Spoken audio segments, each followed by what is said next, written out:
Every time the mainstream media tries to pull one of these bullshit PsyOps, you can guarantee this channel is going to be very shortly following it up with a training video to explain exactly the psychological operations techniques being used.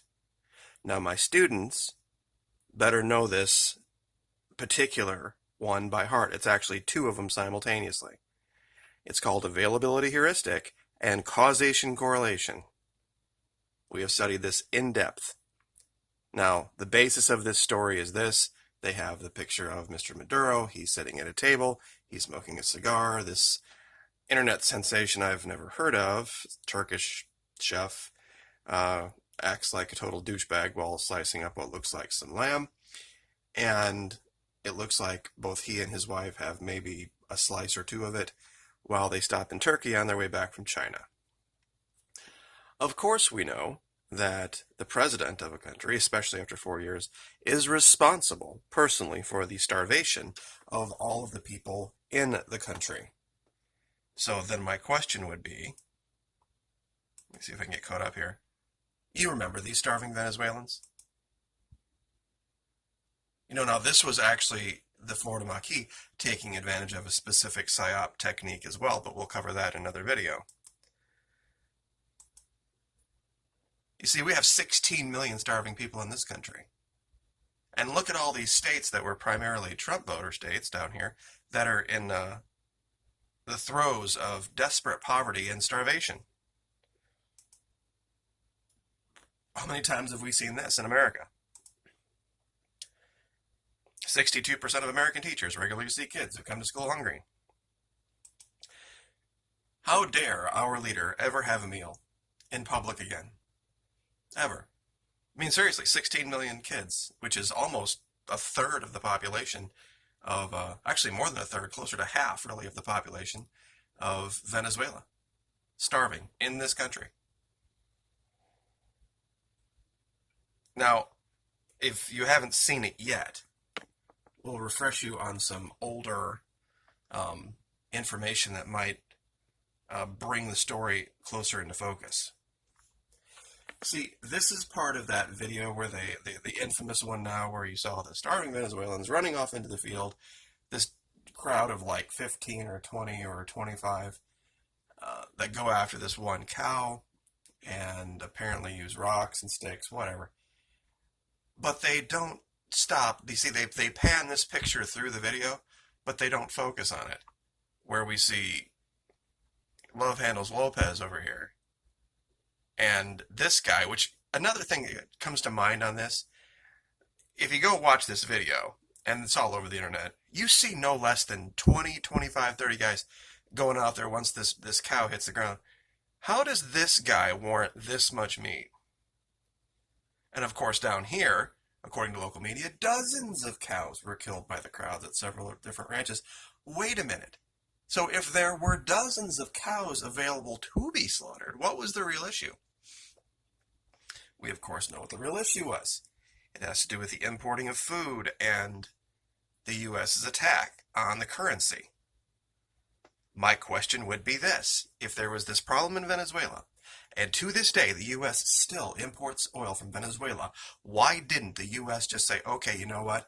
Instead of paying you in cash, we're going to send a giant cargo load of food down there as payment. Easy peasy, lemon squeezy, not a problem.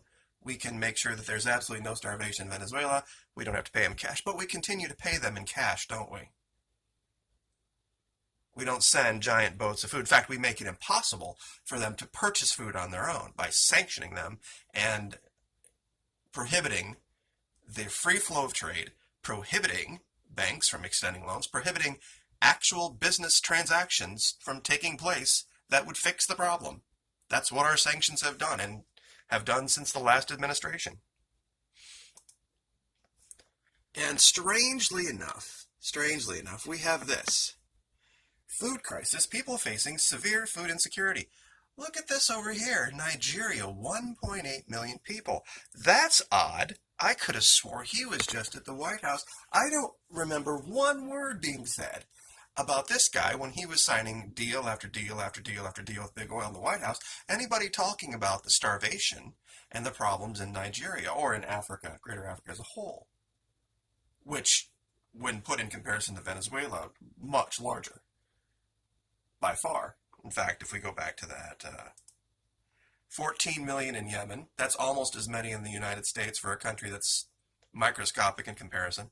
5 million in Sudan, 2.9 million in Somalia. Now, I know these two countries we don't have a lot to do with, but we do these. And I bet if we pulled up statistics for all these other countries, I bet we would find an interesting paradigm for all of these countries that are getting hundreds, not tens, hundreds of millions of dollars in U.S. aid every single year. Countries that are Muslim majority, countries that have groups inside of them that would actually send terrorists over here to do us harm if they had the ability to. Never heard of that from Venezuela. You know, the extraordinary threat that the current leader thinks that the Venezuelans provide. I mean, I don't know why we didn't send them a giant thank you card. Why should we send Venezuela a giant thank you card? Well, this is why. You see, it's just this incredible fortuitous coincidence that at the exact same time, Venezuela's ability to produce oil goes into the basement. North Dakota and American oil production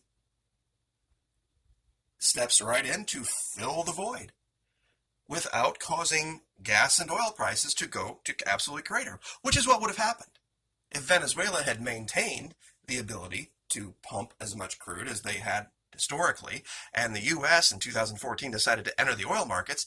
Guess what happens to oil? It goes through the floor, and these companies, big oil companies, cannot make a dime. They can't make a dime when oil is at $40 a barrel or $35 a barrel, which we have documented.